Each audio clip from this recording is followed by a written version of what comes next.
کو بڑی بڑی سمپلی اور بڑی لاجیکلی اور بڑی علمی انداز سے بڑے آسان سے حل کیا ہے کہ انسان کی زندگی کی دو سطحیں ہیں. ایک اس کی زندگی ہے حیوانی زندگی، بایولوجیکل لائف، جیسے باقی اینیملز ہیں ایسے انسان ہیں.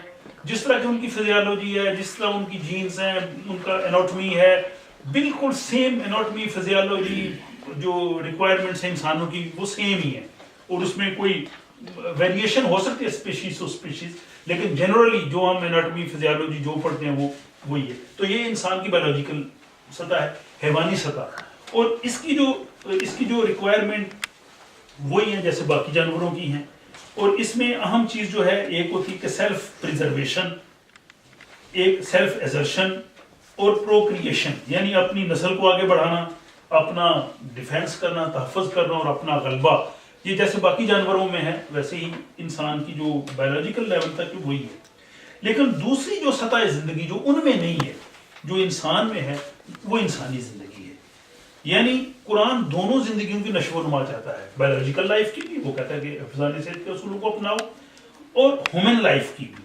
اور ہیومن لائف جو ہے اس کی یہ باقی جو لوگ ہیں ان سے وہ چیز مخفی رہی ہے. جیسے سوشلسٹ ہے، وہ کہتے ہیں یہ انسان ایک معاشی حیوان ہے، تو وہ معاشی سطح پہ، بایولوجیکل سطح پہ انسان کی ضروریات کے بارے میں تو بات ضرور کرتے ہیں، لیکن وہ انسان کی انسانی سطح کو نظر انداز کر دیتے ہیں. تو قرآن اس کو دو حصوں میں تقسیم کرتا ہے. جو بایولوجیکل باڈی ہے اس کے لیے تو ظاہر جو حفظان صحت کے اصول ہیں وہ چلیں گے، لیکن جو ہیومن ہے، اس کی انسان ہے جس کو اقبال نے خود ہی سے بھی تعبیر کیا ہے، کوئی اس کو روح بھی کہہ لیتا ہے، اس کے لیے پرماننٹ ویلیوز ہیں، اور وہ صرف انسان کو وحی کی روشنی سے مل سکتی ہے. وحی نے وہ فکس کر دی ہیں، اور اس میں بھی یہ بھی بتایا ہے کہ یہ دونوں ضروری ہے، لیکن کسی وقت اگر آپ کی حیوانی زندگی میں اور انسانی زندگی میں اگر ٹائی پڑ جائے تو آپ نے حیوانی زندگی کو چھوڑ کے انسانی زندگی کی طرف جانا ہے. جیسے ہر جانور، خوراک، حفاظت، ہر چیز بنیادی ذمہ داری انسان کی بھی ہے، لیکن انسانی سطح پہ وہ یہ ہے کہ آپ کو اظہار اور قربانی بھی کرنی ہے، آپ نے دوسروں کی ضرورتوں کا خیال رکھنا ہے. حالانکہ بایولوجیکلی آپ کو کوئی فائدہ نہیں ہے، آپ کیوں غریبوں، یتیموں، مسکینوں پہ اپنا مال خرچ کریں.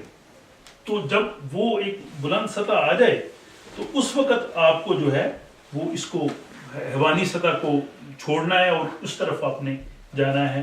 اور اسی لیے قرآن حکیم نے کہا کہ جو لوگ صرف فزیکل لائف کو، بایولوجیکل زندگی کو ہی زندگی سمجھتے ہیں وہ ایمان نہیں رکھتے، بلکہ اس کو انہوں نے کافر کہا ہے. دو مختلف جگہ پہ آیا کہ جو صرف اسی زندگی کو یا بایولوجیکل لائف کو ہی لائف سمجھتے ہیں وہ لوگ جو ہے وہ مومن نہیں ہو سکتے، وہ کافر ہیں. اب ان چیزوں کو، یہ بیسک مفہوم تھا ایمان کا، تقویٰ کا، مومن کا، اور اس کا پس منظر. اب اس میں قرآن حکیم نے جہاں بجا مختلف جگہوں پہ اس چیز کو بیان کیا ہے. اس میں سے کچھ آیات میں آپ کے سامنے رکھتا ہوں. ایک تو یہ ہے کہ اس نے کہا ہے کہ جن لوگوں میں یہ صفات ہوں گی جو قرآن نے بیان کیا وہ مومنین کی جماعت ہے، اور معاشرہ اسی سے بنتا ہے. معاشرہ کس سے بنتا ہے؟ ہم سے. ہم جب بازار میں ہوتے ہیں، ادھر ہوتے ہیں، معاشرہ ہوتا ہے. جب شام کو گھر آتے ہیں تو معاشرہ گھروں کے اندر چلا آتا ہے. تو جن لوگوں میں یہ صفات ہوں گی وہی صفات معاشرے میں ریفلیکٹ ہوں گی. اگر لوگوں میں صفات اچھی نہیں ہوں گی تو ظاہر معاشرہ اچھا نہیں ہوگا.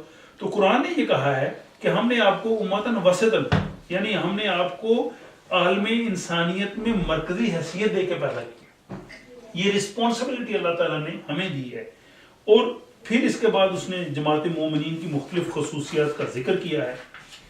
اس میں وہ جو خصوصیات قرآن کی جو جامع تعلیمات ہیں اس کے مطابق جو ہیں وہ خصوصیت ایسے آتی ہیں، تین طرح کی ہم کر سکتے ہیں ڈویژنس. ایک معاشرہ وہ ہوتا ہے کہ جو عام اخلاقی اصول و ضوابط کی پابندی نہیں کرتے، جو عام بیسک چیزیں ہیں. معاشرے میں افراد عام اخلاقی ضوابط کی پابندی نہیں کرتے، اور اس معاشرے میں کسی کو امن اور سکون میسر ہی نہیں ہوتا. خواہ معاشرے کی بنیاد اور معاشرے کی بنیادیں متزلزل ہو جاتی ہیں. اس میں میرے خیال ہماری مسلم سوسائٹی کے معاشرے ہیں کہ نہ تو لوگ اخلاقی اصول و ضوابط کی پابندی کرتے ہیں، اور معاشرہ جو ہے وہ ایک جہنم کا نمونہ بنا ہوتا ہے. دوسرا وہ ہوتا ہے کہ جس میں عام افراد تو اخلاقی ضوابط کی پابندی کرتے ہیں، لوگ فالو کرتے ہیں پرسنل لیول پہ، لیکن سوسائٹی اجتماعی طور پہ غلط اصولوں پہ متشکل ہوتی ہے. وہ میرے خیال میں ویسٹرن سوسائٹی ہے کہ لوگ انفرادی طور پہ ایماندار ہیں، اچھے ہیں، ان میں ایتھیکل ویلیوز ہیں، لیکن سوسائٹی اجتماعی طور پہ بہت غلط فیصلے کرتی جاتی ہے.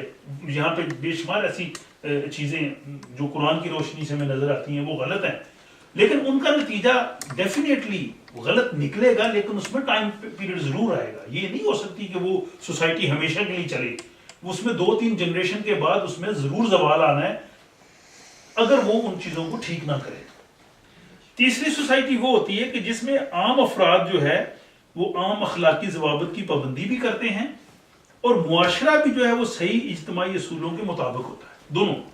اور وہ ایک صحیح اسلامی معاشرہ ہے کہ فرد بھی اور سوسائٹی بھی دونوں کا لاز بھی ٹھیک ہوں اور سوسائٹی لوگ بھی اس کے مطابق جو ہے وہ چلے.